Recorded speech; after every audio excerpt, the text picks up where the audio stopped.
Because it really did feel to me that game. I don't think anybody was thinking this. I don't think it was intentional. But Jokic is the best players from Serbia right now, and it felt like, you know, playing in front of the legends. It felt like, sometimes these legends, they know what it takes. They know this, and they need to see it. And that was like everybody was there to see how does he handle it or something, and how did 30 points, game winner, crazy, all that. crazy. And you mentioned Bodiroga, Jokic and Bodiroga are two of the greats who never have played for Partizan or Red Star. That is not a common thing in Serbia. Usually all those big names used to play for Partizan. At the start. Yeah, for Red Star, But Bodiroga never, and Jokic obviously never, Right. Where did Bodiroga play? He went to Zadar when he was really young. He went to Zadar when he was like 16 or 17. You've heard of Krešimir Ćosić? So he's one of the Krešimir Ćosić. Yeah, he's one of the greats. In the past he was a center, but he was the first one in Europe maybe who was like a point center. He could do everything, right.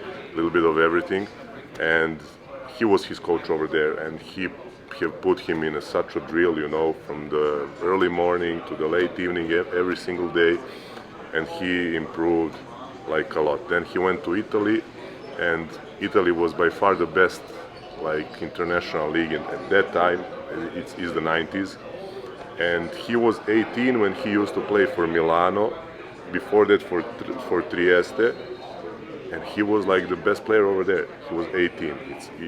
It's crazy. Nowadays kids that are 18 just cannot play that level of basketball, But back then you had in those leagues you had right for 2 foreigners or 3 foreigners, I can't remember exactly, and he was one of them, and he was 18. So yeah, that is a big achievement at that time. Every now and then, Luka Doncic was 18. Exactly. MVP of EuroLeague. So every now and then, but not too often. Yeah. So to kind of start us off here, it's I got it right. Marko Barac. Am I saying it right? Yeah, Marko Barac. Barac. Okay. I didn't know if I had the pronunciation right. Yeah, but you're good. So head coach at Megabasket, where Jokic comes from. He wasn't there at the time. But now, how did you arrive in Denver? What's the story about why you joined the summer league team for the Nuggets? You know that we in Mega, we are kind of development team. Yeah. We play the highest level of competition in our region, and we still try to win, with those kids. But our first job is to give them some playing time, to give them visibility, to learn them how to play basketball, to give them chance, and that's why we are interesting for a lot of NBA people. We have a lot of visits during the season, a lot of scouts, international scouts, a lot of GMs coming, a lot of assistant GMs coming, and I get to use a lot of people. I get to meet a lot of people, from the NBA in my daily work. So me and of course the people from the club have all kind of contacts around, and that's when the invitation came from Denver to join them in the summer league. And I said yes, because that's for me a great thing.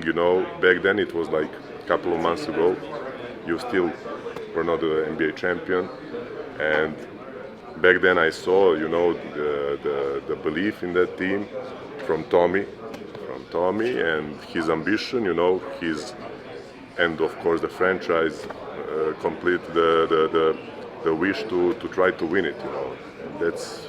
I find myself an ambition man, and that's what I liked back then, and I said yes. In the meantime, Denver became NBA champion, so it gives another level to the whole story, and I'm really glad to be part of all this. Were you watching the Nuggets a lot before that? Because obviously Jokic is here, so how often would you catch a Nuggets game? Whenever I can. During the season, of course, we don't have much time for other teams.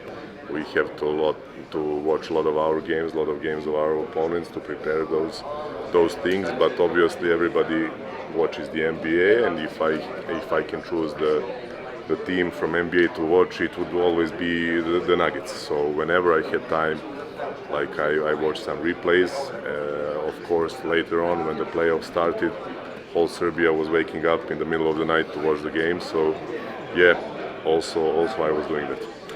So did you feel it growing? Because part of it is, Jokic, the playoffs, this or that, but as the team kept winning, did Serbia, more and more people start to watch and you could feel it become more popular, or was it just everybody was watching as soon as the playoffs started? Yeah, it's a good point.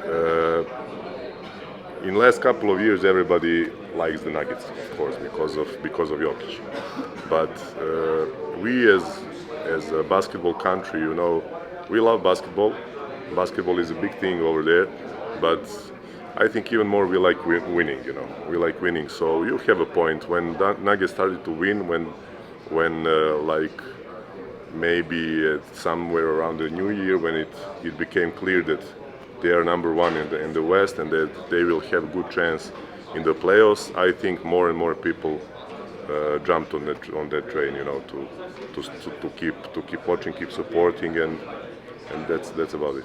When you watched the Nuggets in the playoffs, the run they were on, what stood out about them? What made them so great when you're watching them? I mean, they are playing just basketball the right way. Now you can maybe say it's Nuggets basketball. It's Nuggets basketball. It's a really smart team with players who can really play the game the right way. It stood out to me the way how clever coaching it was.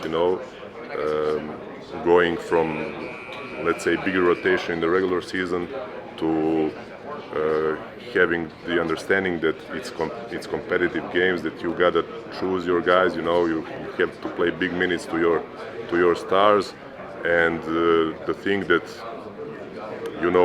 is special about the Nuggets is that they have such a good role players who help the team win it. So it's like a credit to the front office how they put the team together in the last couple of years.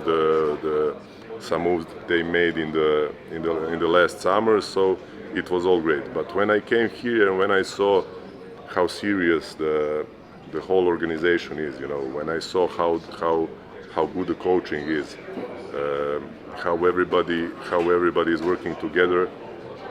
It's really not surprise for me the way they played. Of course, it helps. It helps when you have a guy who is the best basketball player in the world, So that is all what I saw. And for you, one of the things that stood out when we were making the documentary, talking to the Serbian Basketball Federation. The founding fathers sent Serbian coaches out into Europe and into the U.S. and said, hey, go and learn from it. And they would even assign. And to this day, it sounds like some coaches are assigned, go learn from this guy. For you, I don't know if it's an assignment, more like an invitation, but it almost feels like that. You come here, yes, they're getting information from you and relationships, but do you feel also for you, this is like you're learning something new from a whole new culture, style, and everything else? Of course. Like you said, those fathers of Serbian basketball, they traveled a lot to the States. I mentioned Krešimir Ćosić. He was one of the first who used to go to school here, and he brought some new things back then. And of course, at that time, it was not easy to get information. Nowadays, it's a lot easier with all the internet. All the information are there, But you still need to learn what is the communication in the other systems, what is the communication, what are the relations in the NBA team, in organization, and so on. So yeah, I'm learning every day, and I'm learning really a lot.